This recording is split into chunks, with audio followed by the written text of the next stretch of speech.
내가 누려왔던 모든 것들이,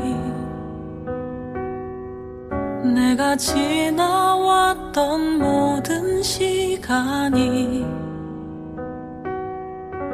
내가 걸어왔던 모든 순간이 당연한 것 아니라 은혜였어. 아침 해가 뜨고 저녁에 노을, 봄의 꽃향기와 가을의 열매, 변하는 계절의 모든 순간이 당연한 것 아니라 은혜였어. 모든 것이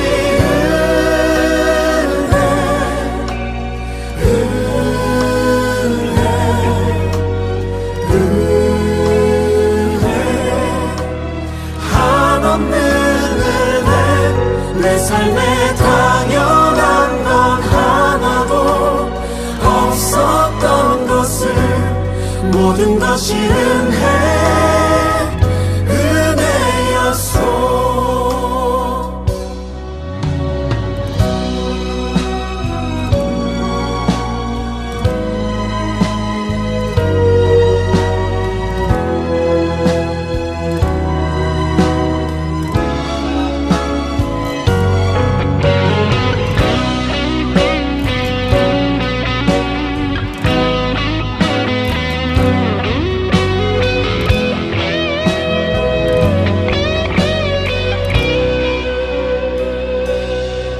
내가 이 땅에 태어나 사는 것,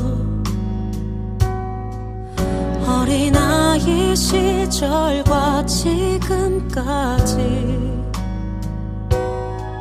숨을 쉬며 살며 꿈을 꾸는 삶,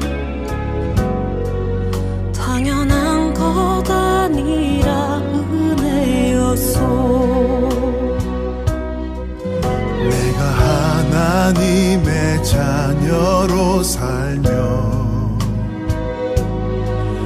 오늘 찬양하고 예배하는 삶, 복음을 전할 수 있는 축복이 당연한 것 아니라 은혜였소. 모든 것이 은혜,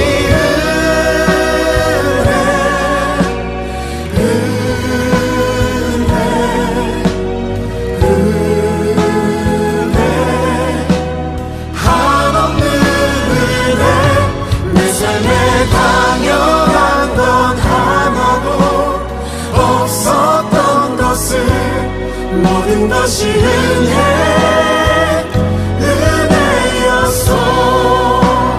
모든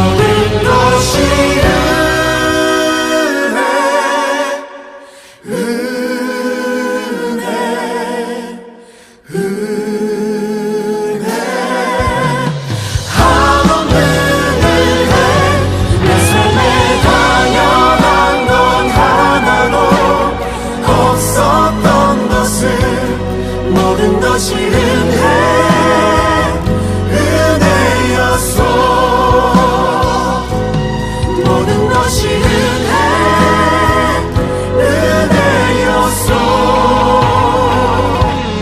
모든 것이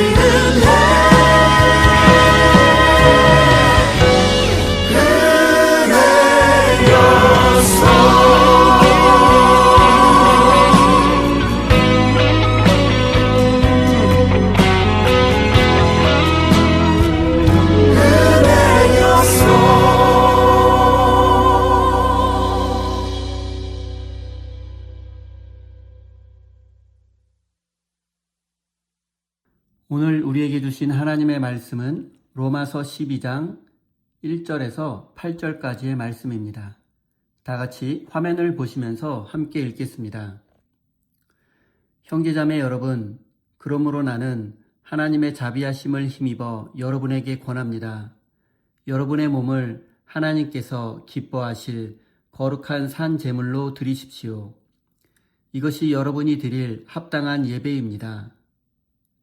여러분은 이 시대의 풍조를 본받지 말고 마음을 새롭게 함으로 변화를 받아서 하나님의 선하시고 기뻐하시고 완전하신 뜻이 무엇인지를 분별하도록 하십시오. 나는 내가 받은 은혜를 힘입어서 여러분 각 사람에게 말합니다. 여러분은 스스로 마땅히 생각해야 하는 것 이상으로 생각하지 말고 하나님께서 각 사람에게 나누어 주신 믿음의 분량대로 분수에 맞게 생각하십시오. 한 몸에 많은 지체가 있으나 그 지체들이 다 같은 일을 하는 것이 아닙니다. 이와 같이 우리도 여럿이지만 그리스도 안에서 한 몸을 이루고 있으며 각 사람은 서로 지체입니다. 하나님께서 우리에게 주신 은혜를 따라 우리는 저마다 다른 신령한 선물을 가지고 있습니다. 가령 그것이 예언이면 믿음의 정도에 맞게 예언할 것이요. 섬기는 일이면 섬기는 일에 힘써야 합니다. 또 가르치는 사람이면 가르치는 일에, 권면하는 사람이면 권면하는 일에 힘쓸 것이요. 나누어주는 사람은 순수한 마음으로, 지도하는 사람은 열성으로, 자선을 베푸는 사람은 기쁜 마음으로 해야 합니다. 아멘. 하나님께서 이 말씀을 통하여 우리에게 은혜 주시기를 원합니다. 하나님의 크신 사랑과 은총이 여러분의 삶에 함께 하시기를 빕니다. 오늘은 소유가 아닌 선물, 카리스마라는 제목으로 함께 하나님의 말씀을 나누겠습니다. 우리는 자격과 능력을 결과로 증명해야 하는 시대에 살고 있습니다. 하지만 현대사회에서 우리가 누리는 성공이 오로지 나의 능력과 노력 덕분이라고 믿는 순간 승자는 교만해지고 패자는 굴욕감을 느끼게 됩니다. 이런 세상에서 하나님의 은혜와 선물이라는 단어는 점점 설 자리를 잃어가고 있습니다. 신앙의 세계도 예외는 아닙니다. 우리는 하나님 앞에서조차 나의 열심과 봉사 그리고 헌신이라는 자격을 내밀고 하나님께 축복을 요구합니다. 하지만 오늘 본문 말씀은 하나님의 은혜를 받은 사람들이 어떻게 살아야 하는지, 어떻게 살아야 우리의 삶이 예배가 될 수 있는지에 대해서 이야기합니다. 성경은 우리의 몸을 살아있는 제물로 하나님께 바치라고 말씀합니다. 이 말씀은 소나 양 같은 짐승이 아니라 우리의 모든 삶을, 즉 생각과 말과 행동을 하나님께 드려라. 즉 하나님의 뜻에 합당하게 말하고 행동하라는 뜻입니다. 더 쉽게 말씀드리면 우리의 말과 행동이 하나님께 드리는 예배라는 뜻입니다. 성경은 우리가 교회에서 드리는 예배만이 아니라 우리의 말과 행동, 즉 우리의 삶이 예배가 되어야 한다고 말씀합니다. 우리의 삶이 예배가 된다는 것은 단순히 우리가 도덕적으로 착하게 살아야 한다는 뜻이 아닙니다.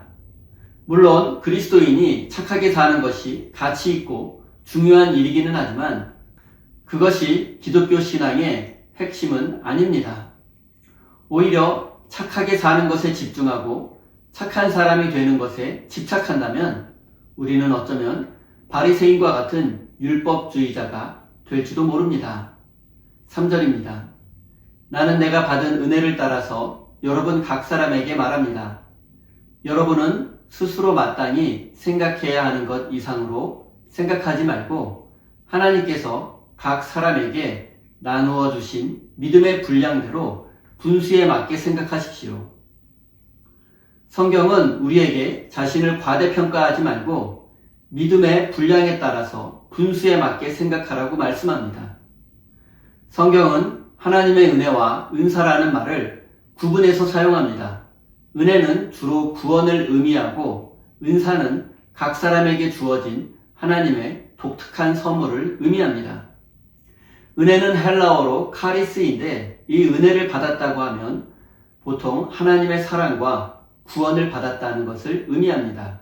그리고 은사, 즉 카리스마를 받았다는 것은 하나님의 선물로서의 특별한 재능이나 능력을 받았다는 뜻입니다. 바울은 오늘 본문 말씀에서 여러 가지 은사를 말합니다. 예언과 봉사, 가르침과 권면 등입니다. 우리는 은사, 즉 카리스마를 떠올리면 어떤 강력한 리더십을 가진 지도자를 생각하지만 성경이 말하는 카리스마가 있는 사람은 예언과 봉사, 섬김과 헌신과 같이 사람과 공동체를 섬기는 데 필요한 능력을 말합니다. 그러니까 우리가 저 사람은 카리스마가 있어 라고 말한다면 그 사람은 사랑과 섬김이 풍성한 사람이어야 하고 그를 통해서 공동체가 위로받고 건강히 세워져 갈 수 있어야 합니다. 그리고 예언도 하나님께서 주신 카리스마 가운데 하나인데 성경이 말하는 예언은 미래에 일어날 일이나 시간을 알아맞히는 것이 아니라 하나님의 말씀을 가르치고 선포하는 일입니다. 예언을 정확히 말하면 하나님의 말씀을 사람들에게 전달하는 것, 즉 예언의 은사는 오늘날 설교를 의미합니다. 우리는 모두 하나님의 은혜와 은사를 받은 사람들입니다. 카리스와 카리스마를 받은 사람들입니다. 그리고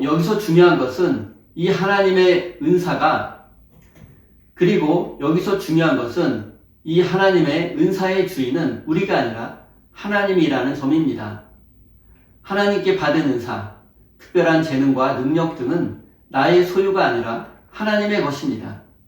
하나님의 은사는 내 소유가 아니라 하나님의 것이기 때문에 반드시 하나님의 방법으로 하나님의 영광을 위해서 사용되어져야 합니다. 우리는 사사로이 우리의 이익과 욕망을 이루기 위해서 은사를 사용한다면 그것은 하나님의 것을 도둑질하는 것과 같습니다.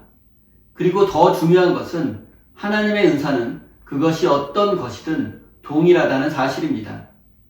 인간적인 관점에서 보면 더 실용적이고 사람들이 부러워하는 매력적인 은사가 있을 수 있습니다. 하지만 은사가 하나님의 선물이라는 점을 기억한다면 더 좋은 은사와 덜 좋은 은사는 있을 수 없습니다.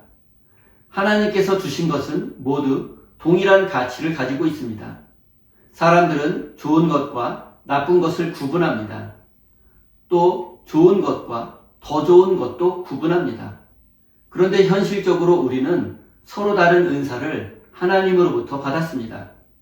그래서 세상적인 관점에서 보면 더 좋은 은사, 삶에 도움이 되는 은사가 있고 돈과 성공을 위해 도움이 되는 은사가 있을 수도 있습니다. 하지만 하나님의 선물인 은사는 본질적으로 그 가치가 동일하다고 할 수 있습니다. 하나님의 선물은 우리의 눈에 크게 보이든 작게 보이든 또 가치가 있어 보이든 없어 보이든 모두 동일합니다. 하나님의 선물인 은사에는 더 좋은 은사와 덜 좋은 은사가 있을 수 없습니다. 하나님은 당신의 필요에 따라서 우리에게 서로 다른 은사를 선물로 주셨습니다.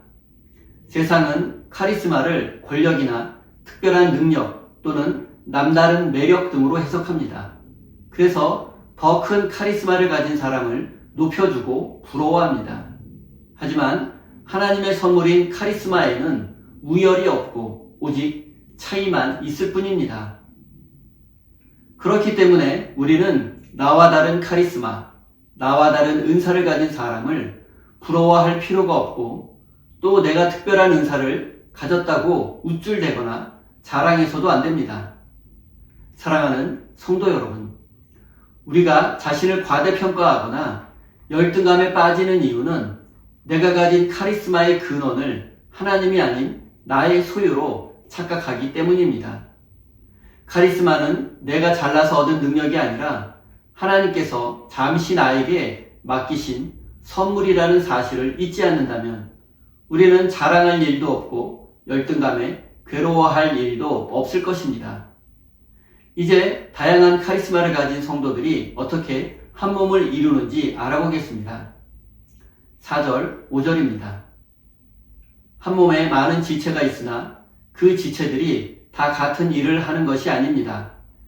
이와 같이 우리도 여럿이지만 그리스도 안에서 한 몸을 이루고 있으며 각 사람은 서로 지체입니다. 바울이 말하는 지체라는 개념은 단순히 우리가 모여 있다는 뜻이 아닙니다. 바울은 교회를 인간의 몸에 비유합니다. 손가락, 눈동자, 귀와 코, 팔과 다리, 이 지체들은 각기 다른 일을 하지만 결코 독립적으로 존재하지 못합니다. 만약 손가락이 손에서 떨어져 나간다면 그것은 더 이상 손가락의 역할을 할 수 없습니다. 이렇듯 우리 몸의 모든 지체는 몸에 붙어 있을 때에만 그 기능과 역할을 수행할 수 있고 생명을 유지할 수 있습니다. 오늘날 현대인들은 자립과 독립을 중요한 가치로 여기는 세상에서 살고 있습니다. 누구의 도움도 받지 않고 내 힘으로 일어서는 것이 성공의 척도가 되었습니다. 하지만 과연 우리 인생에 혼자 이룩한 것이 있을까요?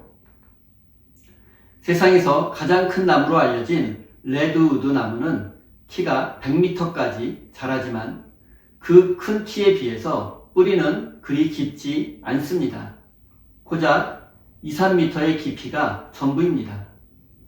그런데 어떻게 그 거대한 몸집을 유지하며 수백 년 동안 거친 바람과 폭풍을 견뎌냈을까요? 비밀은 바로 땅 아래에 있습니다. 레드우드 나무들은 뿌리를 옆으로 길게 뻗어 옆에 있는 나무의 뿌리와 단단히 연결되어 있습니다. 겉으로 보기에는 따로따로 서 있는 독립된 나무 같지만 땅 밑에서는 뿌리가 단단히 연결되어 있습니다. 그래서 한 나무가 쓰러지려 하면 옆에 있는 나무들이 그 무게를 함께 지탱해 줍니다. 사랑하는 성도 여러분, 이것이 바로 하나님이 원하시는 교회의 모습입니다. 나만 잘 서 있으면 된다는 생각은 레드우드 숲에서 가장 위험한 생각입니다. 옆에 나무가 쓰러지면 결국 나의 나무 뿌리도 뽑히기 때문입니다. 내 곁의 지체가 아픔과 상처로 신음하고 있는데 나만 만사형통한다고 해서 우리가 온전한 몸이 될 수 있겠습니까? 우리는 그동안 화려한 가지만을 자랑하느라 땅 밑에서 지체의 뿌리를 붙들어주는 일에는 너무나 소홀히 했던 것 같습니다. 저 사람은 나와 신앙 스타일이 달라. 저 사람에게는 배울 게 없어. 저 사람은 참 이상한 사람이야 라고 선을 그으며 나와 다른 성도를 밀어낸 적이 있지 않습니까? 이 사회의 약자들이 눈물을 흘리고 있을 때 내 뿌리는 안전하니까 아무 문제 없어. 나는 괜찮아. 하며 무관심했던 우리의 마음을 회개해야 합니다. 사랑하는 성도 여러분, 이제 세임교회라는 숲에서 서로의 뿌리가 되어 주십시오.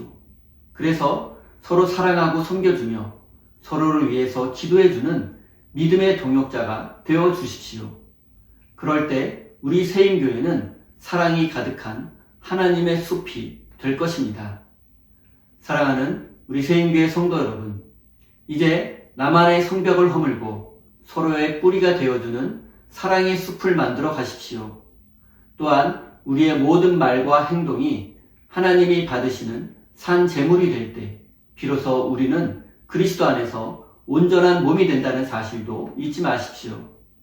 우리 각자에게 맡겨주신 은사대로 지체의 부족함을 채우며 사랑과 정의와 평화가 가득한 하나님의 나라를 위해서 헌신하는 참된 그리스도인이 되시기를 예수님의 이름으로 축원드립니다.